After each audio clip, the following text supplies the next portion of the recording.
እንዴት ሰነበታችሁ ውድ የቻናላችን ቤተሰቦች። በባለፈው የልምጃ ትረካ ክፍሎች በጥቂቱ እናስታውሳችሁ። ባሻ ፀሐይ በከንቱ የጌትነት ዘር የሚኖሩ ድሃ ሆነው ከሌሎች ነጋዴ በጌትነት ስማቸው የሚለምኑ ሰው ናቸው። ታምራት ተገኘ ምንም የጌትነት ዘር ሐረግ የሌለበት ከልጅነቱ ከረኛነት ጀምሮ የነጋዴዎች አሽከር በመሆን በአደን ነብር ቆዳ ደብቆ ወደ አዲስ አበባ በመላክ በአመታት ውስጥ ሀብታም የሆነ ሰው ቢሆንም የሀገሩ ኤልያስ ሰው ድሃ ሲከብር ገንዘብ የሚጥልበት ያጣል የሚባለውን አሽሙር በመፍራት በዘመዶቹ ምክር የጌትነት ስም ካለው ባሻ ፀሐይ ልጅ የሆነችውን የ9 ዓመቷን ደመቀችን ያገባል። ታምራት ተገኘ ለደመቀች ቤተሰብ ቃል የገባውን ቃል ጥሶ የህግ ማድረሱን በ10 ዓመቷ ህፃን ደመቀች ፈጸመ። በዚህ ሁኔታ ደመቀች በ12 ዓመቷ ከታምራት ጸንሳ ወደ አባቷ ቤት ተመለሰች። ተከስተ የሚባል ወንድ ልጅ እንደተወለደለት ያወቀው ታምራት ሚስቱን ለመውሰድ መጠየቅ ጀመረ። ነገር ግን ደመቀች እሱ መጣ በተባለች ቁጥር ቤተሰቦቿ ምክንያት ሰጥተው እየደበቋት፣ በዚህ ሁኔታ 2 ዓመት ካለፈች በኋላ የቁርጥ ቀን መመለሷን ስታውቅ ደመቀች ልጇን ይዛ ጠፋች። ለ7 ሰዓታት ያህል ተጉዛ 9 ሰዓት አካባቢ ደብረ ማርቆስ ደረሰች። የሚያውቃት ዘመዶቿ እንዳያዩት በመሸሸት ደብረ ማርቆስ የሚገኝ ቤተክርስቲያን ውስጥ ተደበቀች። ነገር ግን በቤተክርስቲያኑ ጸጥታ የሰው ዘር ባለማየቷ ፈርታ ልትወጣ ሳለ 2 መናኩሴ ተመለከተች። እነሱን ስታይ ድሮ የነሳ አባታቸው የተናገረውን በማሰብ የመመንኮስ ሐሳብ መጣላት። ቀጣዩን በክፍል 3 እንመልከተው። መልካም ጊዜ። ታዲያ ወደኛ የመጣሽበት ምን እንድናደርግልሽ ፈልገሽ ነው? እባካችሁ ከሞት አድኑኝ። የጠጣው ጠላ ወደ ትንሽ ራሱ ወጥቶ ስላሰከረው እና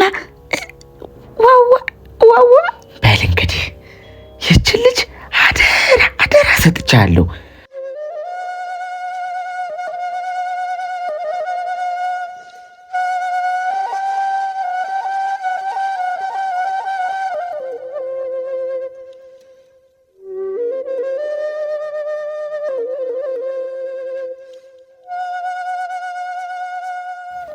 ደመቀች የምትናገረው ጠፍቷት ግንባሯ ጭምድድ ፈታ እያለ ከንፈሮቿም ጉንጮቿም የተንቀጠቀጡ ዝም ብላ ስለቆመች መናገር እየፈለገች የማትችል ድዳ መስላቸው ሊያረጋግጡ ፈለጉና ምን ትሻለሽ እኔ ልጅ አሉ እናታችን። ደመቀች ካፏ ቃል ከመውጣቱ በፊት ከዓይኖቿ እንባ መውረድ ሲጀምር ልጇን እንዳዘለች ከፊታቸው ወድቃ እባካችሁ ከሞት አድኑኝ፣ ልሞት ነው፣ እባካችሁ አድኑኝ። እናቶች እባካችሁ አማንኩስኝና እድሜልኬን እናንተን እያገለገልኩ እዚህ ልቀመጥ፣ ሌላ ምንም አልፈልግም እያለች ስታለቅስ ሲያይና ንግግሯ ዛግ ሲያደናቅፈው ሲሰማ ተከስተም እኒያ መነኩሴቶች አንድ ክፉ ነገር አድርገው ያስለቀሷት መስሎት አብሯት ምርር ብሎ አለቀሰ።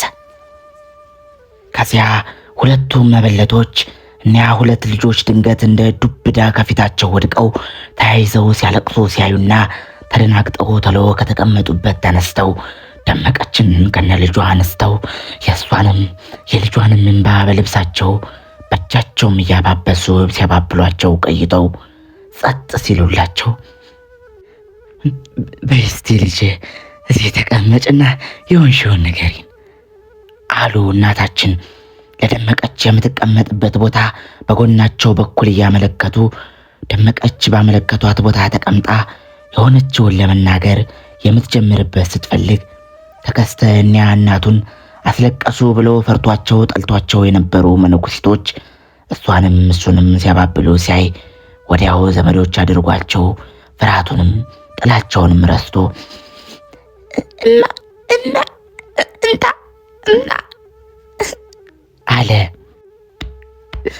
እኔ አፈር ልብላ ወታል እማ ሆይ እባክዎትን እንጀራ ይስጡት፣ ለሁሉም የሚሆን ያምጡላቸው አሉ እናታችንን። ከዚያ ወደ ደመቀች ዘወር አሉና ቀድመሽ ልቀመሽ ኋላ ትነግሪናለሽ አሉ። እኔ ፍሰስ ልጄን ርፎታል፣ ከዚያ ከከተማ አይደለም የመጣችሁት አሉ እማሆይ ወለተ ኢየሱስ እንጀራ ሊያመጡ ሲነሱ። አይደለም ከእንዶዳም ኪዳነ ምሕረት ነው፣ ጠዋት ተነስተን አሁን ነው እዚህ የደረስን አለች ደመቀች። ሁለቱ መነኩሴቶች እንዶዳም ኪዳነ ምሕረትን አይተውት ስለማያውቁ ከጠዋት እስከ ማታ የሚያስኬድ ከሆነ ሩቅ መሆን አለበት ብለው ያን ያክል መንገድ ልጅ አዝላ ስትሄድ በመዋሏ ለደመቀች ያዘኑላት ከመሆናቸውም ሌላ ተገረሙ።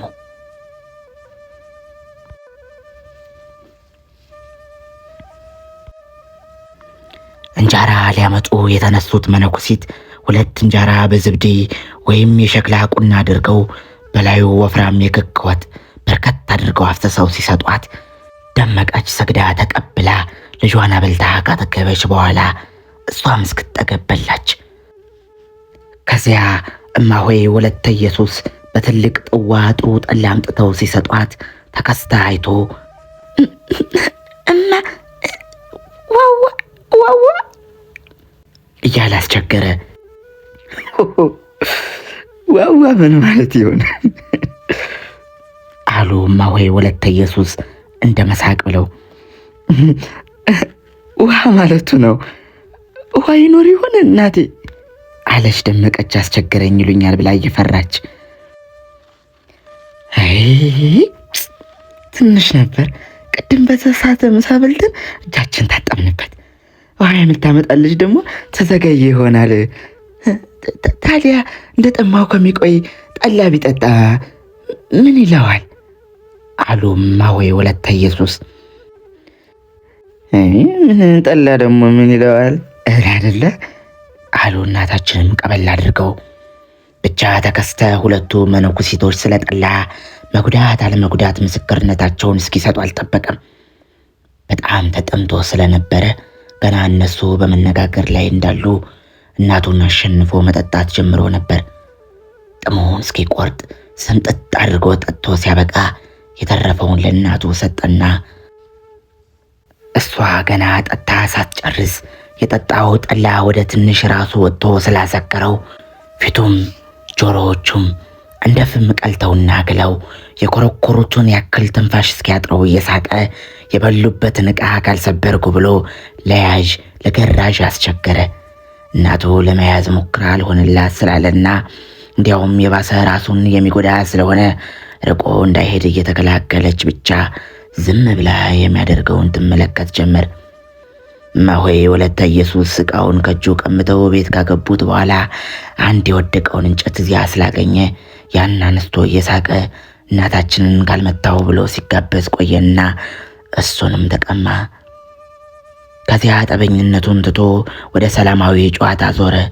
በሳቅ እየተንተከተከ መዝለል፣ አንዳንድ ጊዜ መሮጥ ከመጀመሩ ይወድቅና ይንከባለላል። እንዲህ ሲዘልና ሲሮጥ ወድቆ እየሳቀ ሲንከባለል ቆይቶ ደግሞ ያንተውና የሕፃናትን የሽሽጎሽ ጨዋታ መጫወት ጀመረ። ሕፃናት ሰው እንዳያቸው ሲሸሸጉ የገዛ አይኖቻቸውን በሁለት እጃቸው መሸፈን ነው። ተከስተ አይኖቹን በእጆቹ ሸፍኖ መሬቱን በእግሮቹ እየዳበሰ ድምፁን ሳያሰማ ቀስ ብሎ ሲሄድ ይቆይና ሲወድቅ እየሳቀ ይንከባለላል። እንዲህ ሲወድቅ ሲነሳ ወደግሞ ወድቆ ሲንከባለል ዘለግ ያለ ጊዜ ቆይቶ እየዳከመው ስለሄደ መጨረሻ ወድቆ በሚንከባለልበት እንዳለ እንቅልፍ አሸነፈውና ተኛ። ከዚያ ደመቀች ከወደቀበት አንስታ ወደ ተሻለ ቦታ ወስዳ ኩታውን ግማሹን አጥፋ ግማሹን አለብሳ አስተኝተው ባጠገቡ ተቀምጣ ትጠብቀው ጀመር።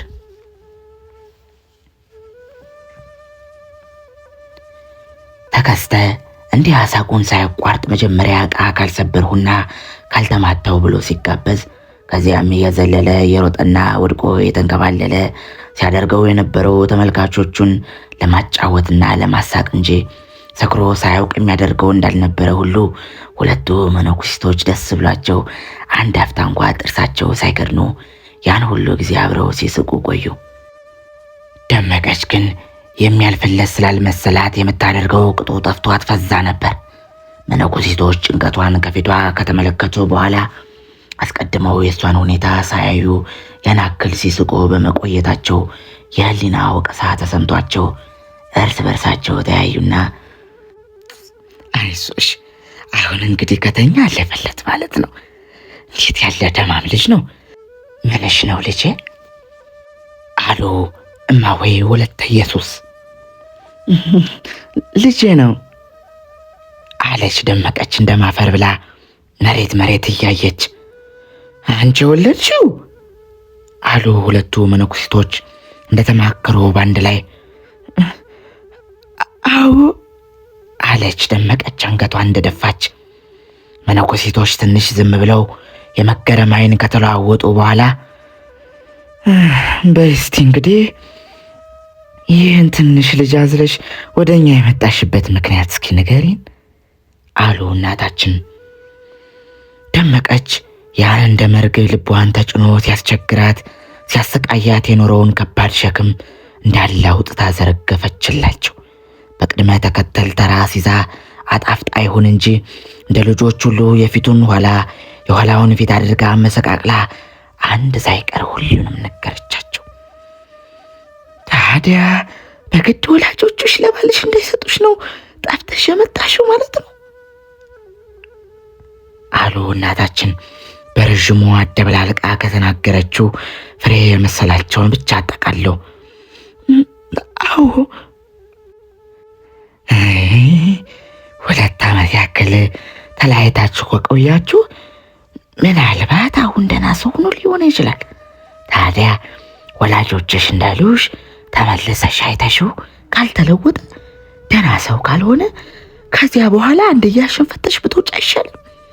አሁን ፈቃዳቸውን ፈጥመሽ ከተመለሽ በኋላ ሳይስማማሽ ቀርቶ ብትወጪ እነሱም እንደገና በግድ ሂጂ አይሉሽም። አይ የለም እሱ ደህና ሰው አይሆንም። ሁልጊዜ ክፉ ነው። አንድ ጊዜ ተመልሼ ከገባሁ አይለቀኝም። አባባም እሱ ያላቸውን ብቻ ስለሚሰሙ ያውጡኝ ብላቸው እሺ አይሉኝም አለች ደመቀች። እናታችን የወላጆቿን ፈቃድ እንድትፈጽም ሲመክሩባት ልክ እንደ አባቷን ቀን እንሰጥሻለን እንዳሏት ሁሉ ፊቷ በቅጽበት ተለዋወጡ። ሁለቱም መበለቶች ለአጭር ጊዜ ዝም ብለው እርስ በርሳቸው ሲተያዩ ቆዩና ታዲያ ወደኛ የመጣሽበት ምን እንድናደርግልሽ ፈልገሽ ነው አሉ እናታችን። እንድታመነኩሱኝና እናንተን እየረዳው እዚህ አብሬያችሁ እንድቀመጥ ብዬ ነው። መንኩሼ መቃብር ቤት ከተቀመጥኩ አባባም እሱም አስገድዶ አይወስዱኝም። አባቴ ቄስ መንግስቱ የና አባባ የንስሐ አባት ሁልጊዜ ሲናገሩ ሰምቻለሁ። አይ የልጅ ነገር፣ እኛ መነኩሲቶች ነን እንጂ ለማመንኮስ ስልጣን ያለ መሰለሽ? የሚያመነኩሱት እኮ ቄሶች ናቸው። ይህንንም አታውቂም አሉ እናታችን። የቅርታ ፈገግታ ለአንድ አፍታ በፊታቸው አልፎ ሲሄድ እየታየ እሱን ሳውቃለሁ። ብቻ ለቄሶች እናንተ ከነገረቿቸው እምቢ አይሉም ብዬ ነው እንጂ አንቺም እኛም ብንነግራቸው እሺ አይሉም። አንቺ ገና ልጅ ስለሆንሽ እኛ ወላጆች ስላልሆንን ያንቺን ሆነ የእኛንም ቃል ተቀብለው አያመነኩሱሽም። የወላጆችን ፍቃድ ይጠይቃሉ።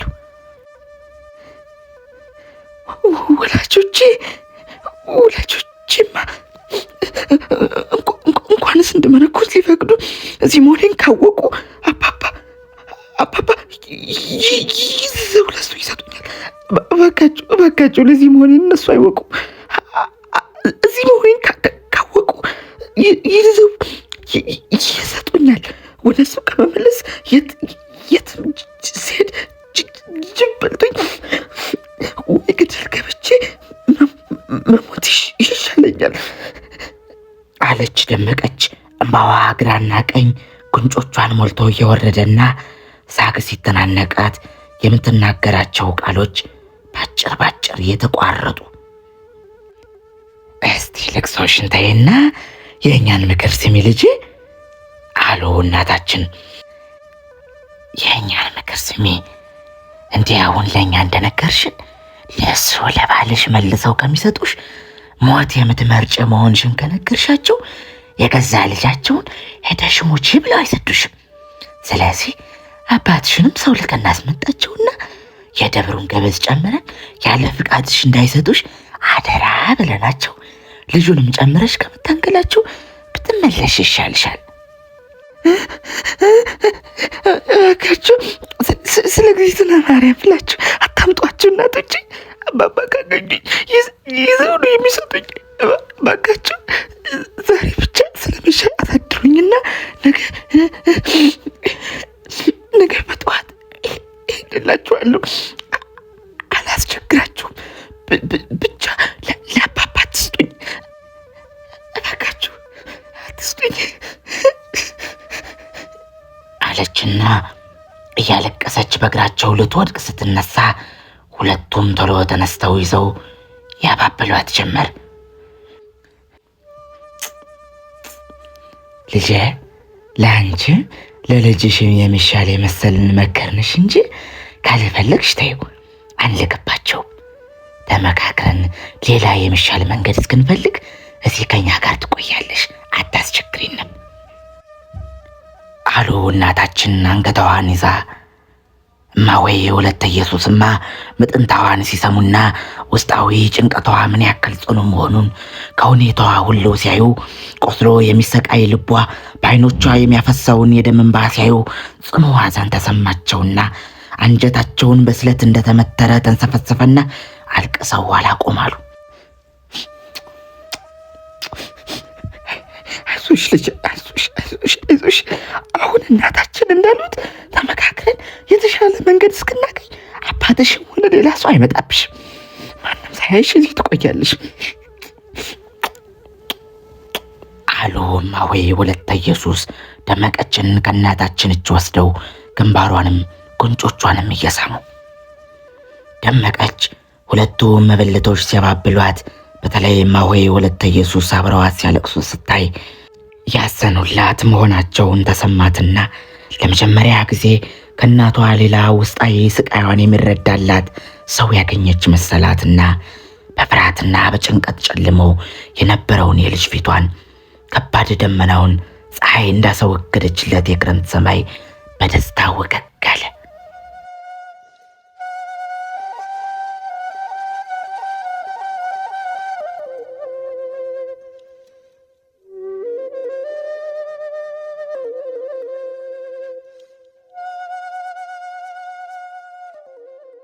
ደመቀች እዚያ መቃብር ቤት ከእናታችንና ከእማሆይ ወለተ ኢየሱስ ጋር 3 ሳምንት ያክል ስትሰነብት የምግብ ችግር አላየችም።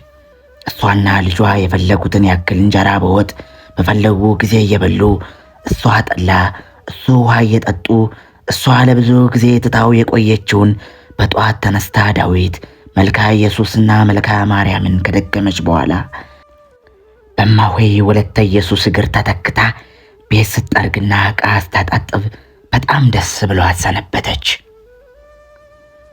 ደመቀች ከመጣች በኋላ ጀምረው እማሆይ ወለተ ኢየሱስ ያለወትሯቸው ከተማ እየሄዱ ቆይተው መምጣትን አዘውትረው ሰነበቱ።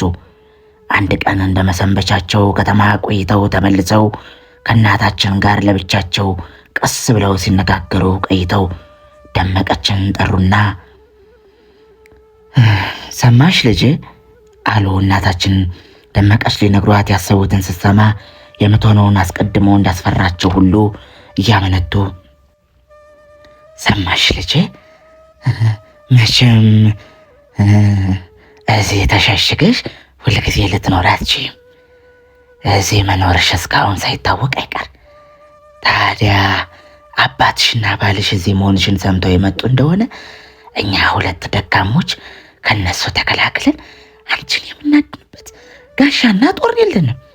ስለዚህ ወደ ወላጆችሽ እንድትመለሽ ብንመክርሽ ወደ እነሱ ከመመለስ ሞቴን እመርጣለሁ ስላልሽ ከመሞት ወደ አዲስ አበባ ሄደሽ እዚያ የሚቀጥርሽ ሰው ብታገኝ እየሰራሽ እንድትኖሪ ነው የምንመክርሽ። ደመቀች ችግሯን ሁሉ ፈተናዋን ሁሉ ያለፈች መስሏት ደስ ብሏት የሰነበተችውን ያክል እናታችንን የተናገሩትን ስትሰማ ሰማይ የተደፋባት ዙሪያዋ ጨለማ የከበባት መስሎ ተሰማትና የምትለውም የምታደርገውም ቅጡ ጠፍቷት ምንም ሳትተነፍስ ሳትንቀሳቀስ ዝም ብላ ቆየች። መልስ በመስጠት ፈንታ ዝም ብላ እንደቆመች እንባዋ ሲወርድ ስላዩ ለምን ታለቅሻለሽ? ለአንቺ የሚሻል ስለመሰለን ነው እኮ። እኛ ተቸግረን ሰው ጭምር ስናስቸግር የሰነበትን አሉ እማሆይ ወለተ ኢየሱስ። ደመቀች አልገባትም።